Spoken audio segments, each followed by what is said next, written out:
Táto sliepočka sa volá Maura. Nevieme jej príbeh. Nevieme, odkiaľ utiekla, ale behala po vinobrani v Pezinku. Po jeho skončení a zbalení behala po ceste a medzi stánkami a autami. Buď boli ľudia, ktorí vstali do polievky, alebo boli ľudia, ktorým jej bolo ľúto.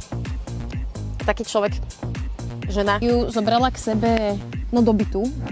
Ona ma kontaktovala, či ju viem prísť zachrániť, že je prítulná a túlivá a má rada ľudí. Sme sa tešili, že to bude taká sociálna sliepočka. Maura. Maura. Maura tu už býva 2 týždne. Aklimatizovaná. Vyzerá, že má kamošky.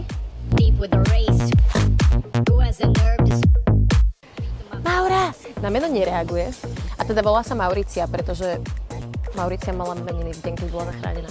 No začleňovanie bolo ťažké, ale myslím, že to zvládli, veťaha. Sama ukradla list, pozri. Šikovná. Peči, baby. Pozri, už sme kamošky. Papa mi z ruky. To je super život v Bratislave.